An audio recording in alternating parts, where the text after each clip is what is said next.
Krishna Katha. Welcome to another program of Kids Krishna Katha. And now let's start the Kirtan. Jaya Radha Madhava Jaya Kunjari Jaya Radha Madhava Jaya Kunjari Jaya Gopi Jana Vallabha Girvaradhari Jaya Gopi Jana Vallabha Girvaradhari Yashodanandana Gaja Jananandana Yashodanandana Gaja Jananandana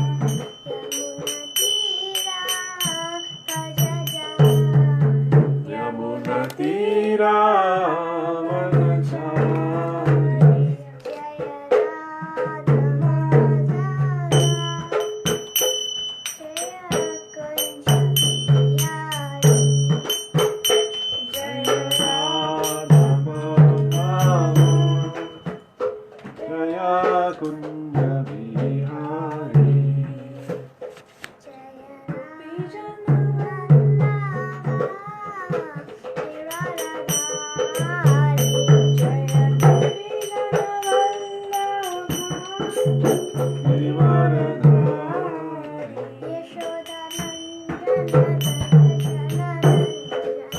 Yashodanandana Gaja Jananandana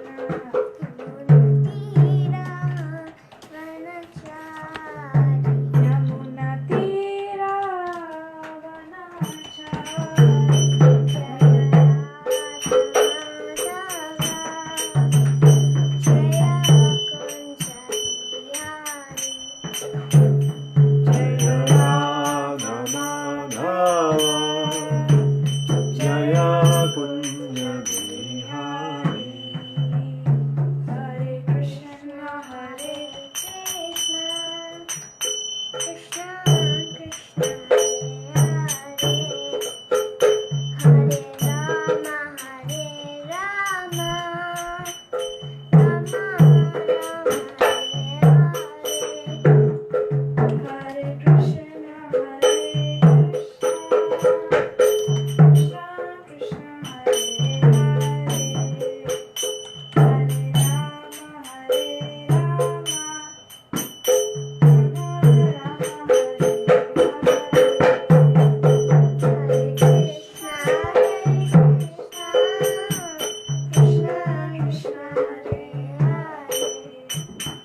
Vishnupad Paramhans परिवेदाचार्य अष्टोत्तर शतश्री ऐसी भक्ति वेदांत स्वामी श्रील प्रभुपाद की जय। अनंत कोटि वैष्णव वृंद की जय। नामचार्य श्री हरिदास ठाकुर की जय। प्रेम से कहो श्री कृष्ण चैतन्य प्रभु नित्यानंद श्री अद्वैत गदाधर श्रीवास आदि गौर भक्त वृंद की जय। श्री श्री राधा गिरिधारी भगवान की जय। श्री श्री जगन्नाथ बलदेव सुभद्रा मैया की जय। श्री श्री गौर निताय की जय। निताय गौर प्रेमानंदे। All glories to the assembled devotees. Hare Krishna. All glories to the assembled devotees. Hare Krishna. All glories to the assembled devotees. Hare Krishna. All glories to the lotus feet of Sri Guru and Sri Gauranga. All glories to Srila Prabhupada. All glories to Srila Gurudev. So, as my sister KishoriRadhika said, welcome back to another session of Kids Krishna Katha, where we discuss the glories of Sri Krishna and his associates and devotees. I hope we all enjoyed a wonderful festive day on Monday, where we celebrated Lord Balram's appearance day. Did we all have a great time? Did we watch the Abhishek? Did we have lots of Varuni? I hope we did. If you want to, you can share anything that you did or any experiences that you had or any special goals that you have set on Monday. So, today we are continuing chapter 9, Bhishma Dev's passing away. So, here we are on part 2. And so today, the text is Canto 1, Chapter 9 and text 15. Yes, Srimad Prabhuji, you had a great time. I'm great to hear it. Everybody else, I hope you had a really great time too. And set some new goals, did some extra service on Monday. Om Namo Bhagavate Vasudevaya. Om Namo Bhagavate Vasudevaya. Om Namo Bhagavate Vasudevaya. Narayanam namaskritya naram chaiva narottamam devim saraswatim vyasam tato jayamudiraet nashtaprayeshva bhadreshu nityam bhagavata sevaya bhagavati uttama shloke bhaktir bhavati naishtiki. Srimad Bhagavatam ki jai. Yatra dharma suto raja gadapa nirvikodhara krishnostri gandhivam chapam surit krishnastato vipat. Yatra, where there is, dharma sutaha, the son of Dharmraj, Raja, the king, Gada panihi, with his mighty club in hand, Vrikodhara, Bhima, Krishnaha, Arjuna, Astri, carrier of the weapon, Gandivam, Gandiva, Chapam, bow, Surit, well-wisher, Krishnaha, Lord Krishna, the personality of Godhead, Tataha, thereof, Vipat, reverse. Translation purport by Srila Prabhupada. Srila Prabhupada ki jai. Oh, how wonderful is the influence of inevitable time. It is irreversible.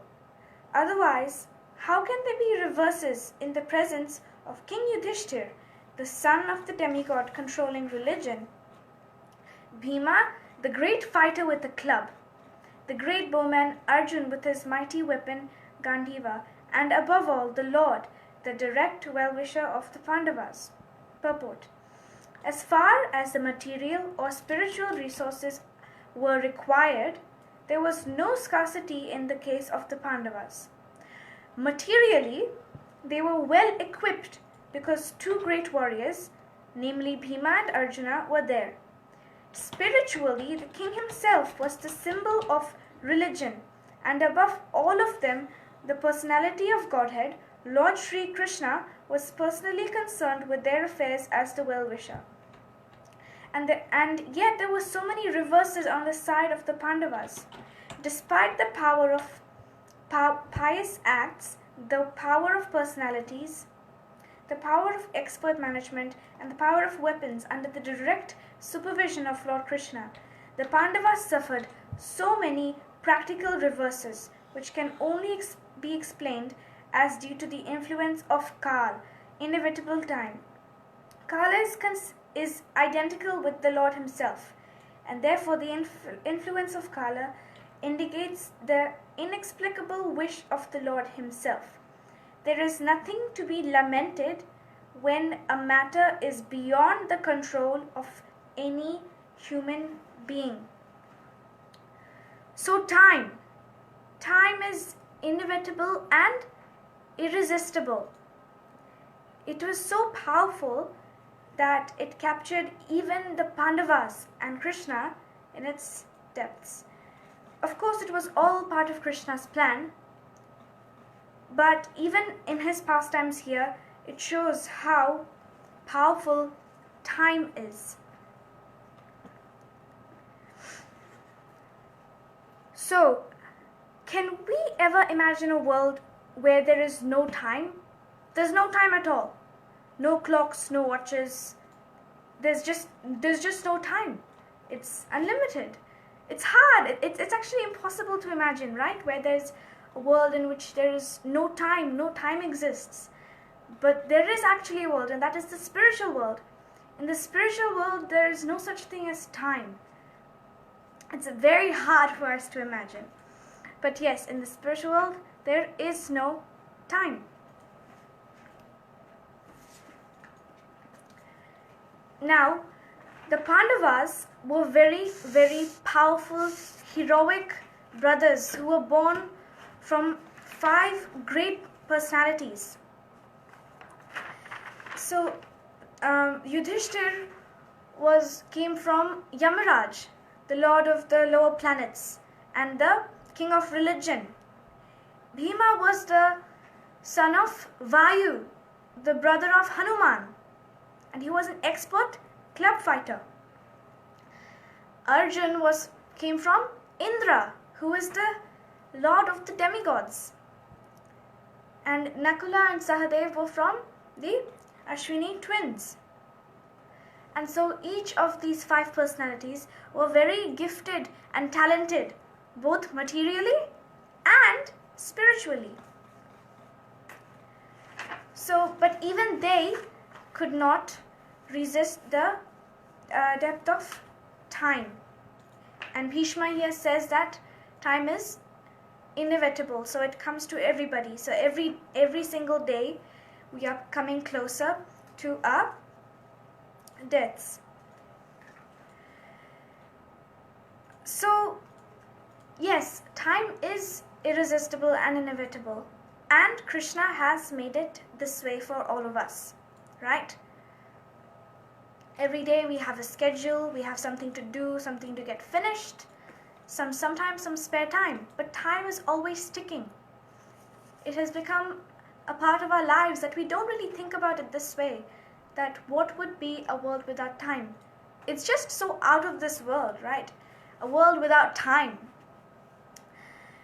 So while time is getting the better of us every second of our lives, minute by minute, hour by hour, our lives are going away. So without wasting any time, we need to stop right now, stop everything, and add one thing in our life, and that is Krishna.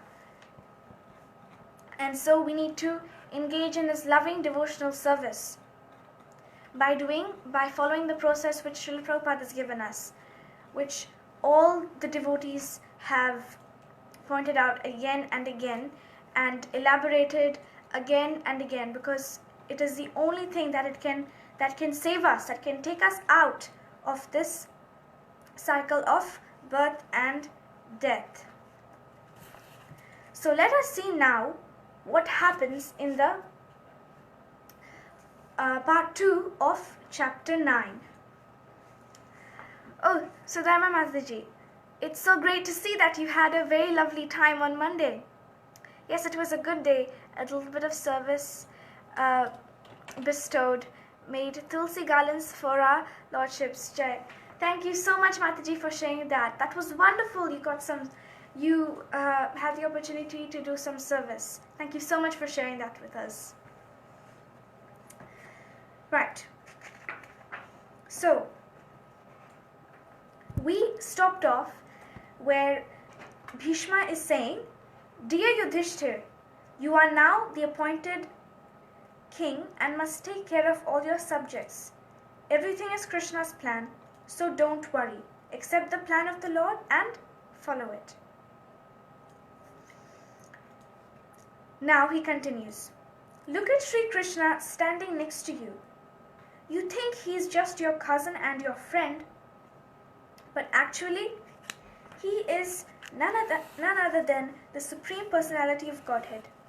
He is in everyone's heart and treats everyone equally, but because I'm always his servant at all times, he has so mercifully come to me while I am dying. So, the Supreme Personality of Godhead treats everyone equally, every single one. He doesn't make any exceptions. Just like the fire doesn't make any exceptions to anyone. Whoever comes near its flames, they will get burnt. Whether it's a small child, whether it's an adult, whether it's someone who is very intelligent, rich, poor, it doesn't make any exceptions. So Krishna treats everyone equally and fairly, just like a parent treats their children. So he has so mercifully come to me while I am dying. So a devotee always thinks himself to be merciful. That is their attitude. Whenever they are in a miserable situation, a distressing situation, they always think that I could be in a worse condition than this. Something worse could have happened to me. But fortunately, mercifully, Krishna has saved me and has given me a better position than so many other people. Something that could have happened. Something worse could have happened. So anyone who thinks of Krishna and chants his name, they will leave their body and go straight back to the spiritual world. So Bhishma himself is confirming, declaring and reassuring that whoever thinks of Krishna and chants his name as they leave the body will go straight back to the spiritual world. Please, my beautiful lotus-faced smiling Krishna, be there for me when I leave my body. When Yudhishthir Maharaj heard Grandfather Bhishma speak like this, he stepped forward and respectfully asked him, Grandfather Bhishma, could you explain to us how one can follow religion properly? Bhishma, seeing his eagerness to hear a reply, began to explain the answer about religion. So Yudhishthir was curious and keen to hear more about this topic from Bhishma Dev, and he was very eager. So Bhishma Dev, seeing his enthusiasm, his sincereness and surrender unto him, was confided in him. When a guru sees that his disciple is in a position to be given something, a certain information, then he makes that decision himself. The student never goes to him and asks, can you please tell me this, or can I be appointed for this? No, the teacher or the guru makes the decision himself. So, just like a child wants a mobile phone, say me, I want a phone. I see everyone around me having a phone, a mobile phone with them, and I ask my dad that, why can't I get a phone? And he says that when you come of age, you will get a phone. And right now I may think it's a bit unfair that everybody else has a phone, but I haven't got a phone. But actually, the truth is that that is what my dad thinks is the best for me, and he wants to do his very best for me. He has experienced so much more than me. He is so much older to me and experienced a lot. And so he wants to keep me out of harm's way and he knows that when the time comes for me, I will get a phone. So in the same way, the Guru makes a decision with their disciple whether he is to be given the thing or to be still trained. So then Bhishma describes the duties of a devotee and the occupational duties of the 4 orders of life. In this way, Bhishma Dev told his grandsons the path through life by which all human beings could realize their spiritual identity and become free from material life. So in this chapter, in Srimad Bhagavatam, all these verses are about Bhishma Dev instructing Yudhishthir Maharaj on this topic about religion and the occupational duties of the 4 orders of life. So here, and this is just the story summary which we've been going through for so many weeks now. So it just has the gist, but of course if you want to see the details, you can always go to Bhagavatam itself, and there it has all the details, and in there Bhishma Dev says all of this. Soon it was time to leave his body, so Bhishma Dev stopped thinking about anything and looked at Lord Krishna standing before him. Lord Krishna was standing with 4 hands and dressed in yellow garments that glittered and shined. So this is the ultimate goal of our life, to remember Krishna when we are in our deathbed, to remember Krishna when we give the last breath. And to do that, we need to start practicing Krishna consciousness from now. For if we can't chant his names now, how will we be able to do it when we are this close to the mouth of death? So we have to start practicing now. And to do that, we have to again follow Prabhupada's instructions, chant regularly, and associate with the devotees to get the same enthusiasm and encouragement from them, and follow in their footsteps. All of a sudden, any bad luck just disappeared, and he could no longer feel pain from the arrow wounds in his body. So again, this refers to the last chapter, chapter 18 of Bhagavad Gita, that wherever there is Krishna and wherever there is Arjun, there will always be opulence and victory. And so Bhishma Dev could no longer feel pain from the arrow wounds in his body. He then prayed to Lord Krishna and thought only of him. Grandfather Bhishma then stopped breathing. His soul immediately left his body and travelled to the spiritual world to be again with Lord Krishna. So Lord Bhishma Dev achieved the ultimate destination for all of us, to go back home to Godhead, which is our eternal home. Everyone fell silent, like birds at the end of the day. Then, in honor of Grandfather Bhishma Dev leaving his body and returning to the spiritual world, drums resounded and flowers showered from the sky. What a wonderful scene! The sages turned to Krishna and glorified him before returning back to their own hermitages, while always keeping Krishna in their hearts. So whenever a very special event occurs, or a very special devotee of Krishna's leaves his body, then the denizens of heaven always shower flowers. So just like Nimai's puppy that Nimai had adopted for a little while,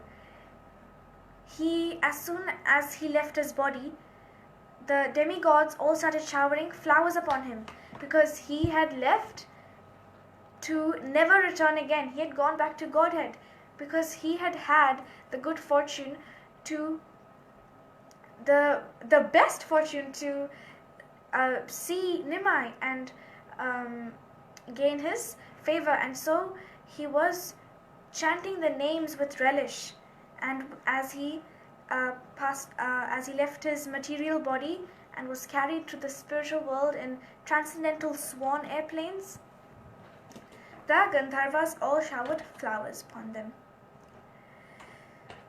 So the sages all returned to their hermitages, and everybody went back to their own respective places, while keeping Krishna always in their hearts. Yudhishthir Maharaj also returned home and began to rule his kingdom with fairness. And so, that is chapter 9. Now, time for the quiz! Yes! So, if you have any questions, be sure to put them down on the chat, and I will do my best to answer them. And so, we will start with the quiz now. The first question is, who did the Pandavas see lying on a bed of arrows on the battlefield? A. Ashwathama, B. Yudhishthir Maharaj, C. Grandfather Bhishma. This is the very easy question. So who did the Pandavas see lying on a bed of arrows on the battlefield? Let me get my paper ready to record the scores. So over here we have quite a few questions. So we'll just do half of them today, and we'll do maybe the rest next time. We'll do the rest next Thursday. Right, so I've got one answer and another answer.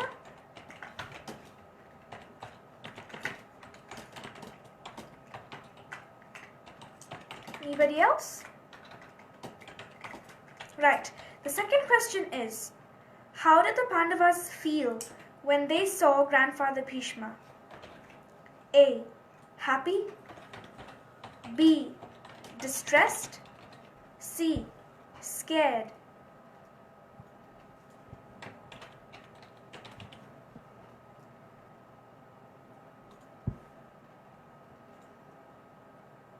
Sorry, how did the Pandavas feel when they saw Grandfather Bhishma? A. Happy, B. Distressed, C. Upset.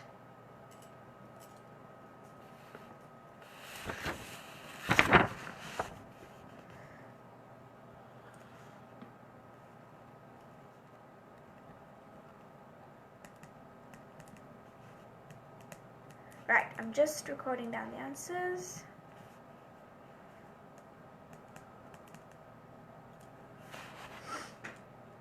Okay.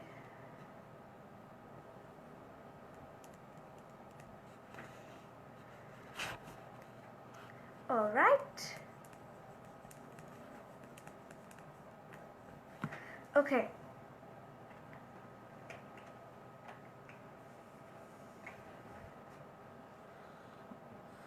Number 3.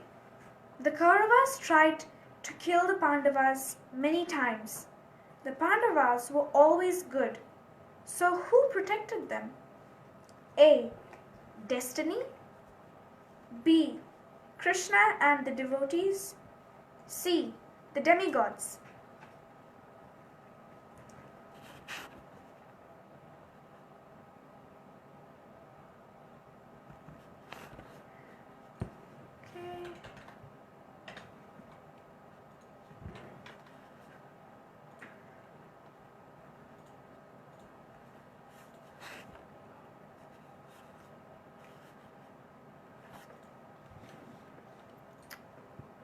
Okay, so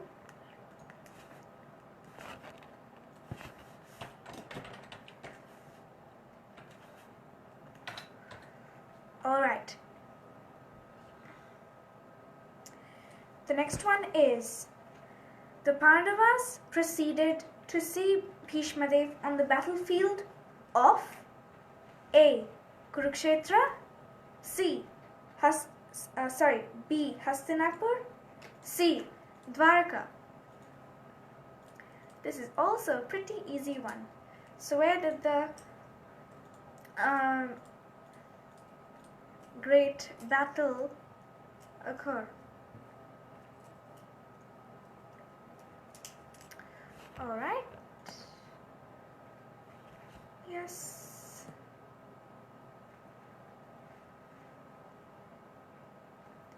And one more answer. Waiting for Mataji. Oh, we've got a bit more time, so I think we'll be able to do the rest of the questions. Just a few more left.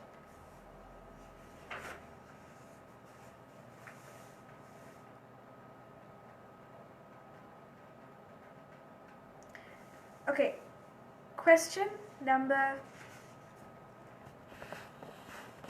Ooh, someone else has joined us. Thank you so much. I'm just going to record your answer.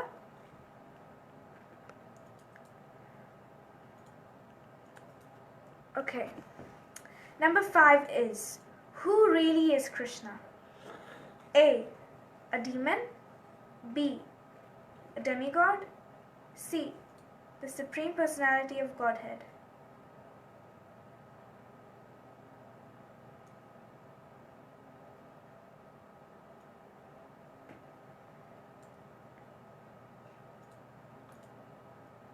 So, who really is Krishna? A. A demon. B. A demigod. C. The Supreme Personality of Godhead. Many, many people think that Krishna is merely just one of the demigods. So, he's one of Lakshmi, Saraswati, Shiva, Brahma, Vayu, Indra. But actually, he is more than that, which you have now said in your answers. I'm just going to put them down. He is actually the Supreme Personality of Godhead, and under his instructions, the demigods work. So the demigods work under his orders, and they assist him in doing his job. So he's the big CEO, and he has all his assistants around him, the businessmen, and then so it goes on. Number 6, Krishna treats everyone equally. So why did he go to Bhishma Dev? A. He felt sorry for Bhishma Dev. B. Bhishma Dev had always been his devotee. C. Bhishma Dev was very strong.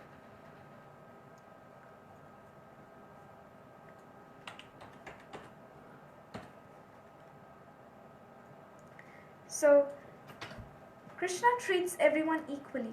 So why did he go to Bhishma Dev while he was leaving his body? A. He felt sorry for Bhishma Dev. B. Bhishma Dev had always been his devotee. C. Bhishma Dev was very strong.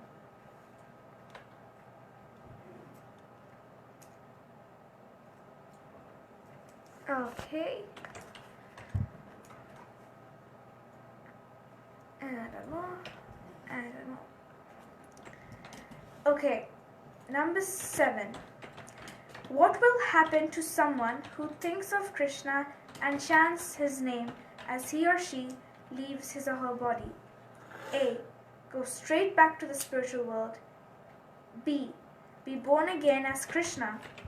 C. Be born again as one of the demigods.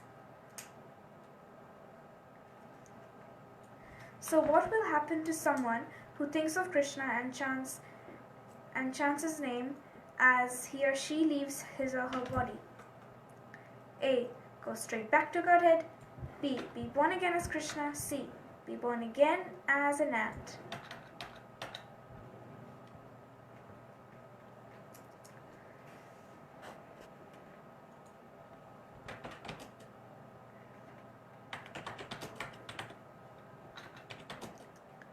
Okay. One answer, two answers, three answers, and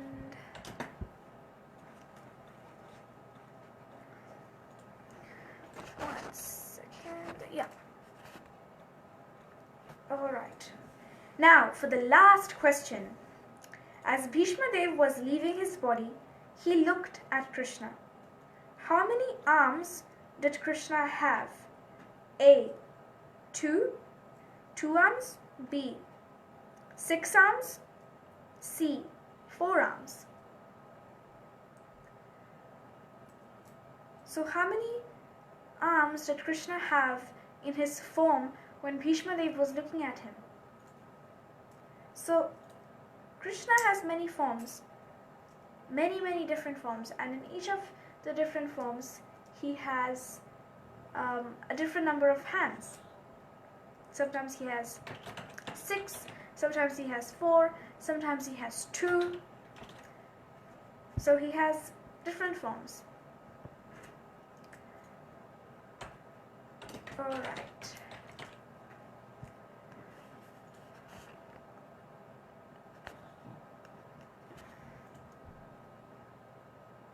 Right. Any more answers?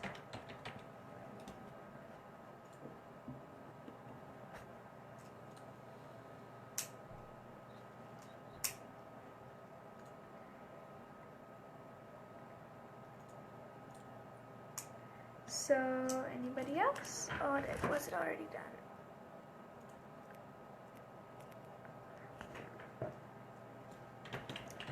Okay, I'm just gonna count up all your scores.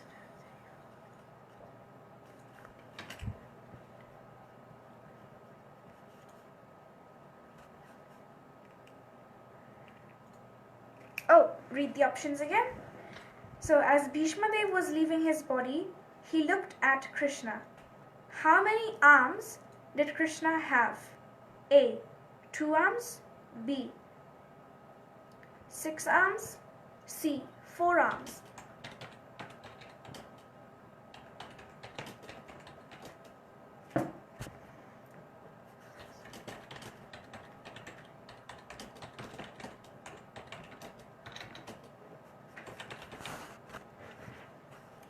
And 1, 2, 3, 4,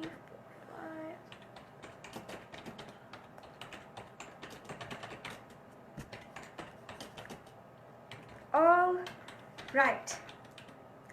So, the winner of this week's quiz is Vishnupati Mataji and Sumit Prabhuji. Well done! Hare Krishna. Thank you so much for participating in this quiz. Thank you so much. And also, thank you for sharing your thoughts about Monday. It was really wonderful to read them and share them. So, today, what did we learn? We learned that time is irresistible and inevitable, so we have to start practicing Krishna consciousness right now. And if we are doing that, we need to intensify our devotional service and engage all the spare time we have in serving Lord Krishna and minimize our time doing mundane stuff, random stuff. So, let us all chant the Mahamantra once. Together, very loudly. Put your hands up. Hare Krishna, Krishna Krishna, Hare Hare, Hare Ram, Ram Ram, Hare Hare. Thank you so much, everyone, for being here and encouraging me to do this class every week. Thank you so much for this opportunity. So next week, we are going to be starting chapter 10. I hope you'll be there for it. Remember, there are also classes on Saturday and Sunday. So, hope you can be there too. Thank you very much, everyone. Thank you, Sumit Prabhuji. Thank you, Sudharma Mataji. Thank you, all of you. I don't know how to pronounce your name, but thank you for coming here for the first, I think it's your first session, live session maybe. So, Hare Krishna, everyone. Thank you so much, Vishwapati Mataji, also. Hare Krishna.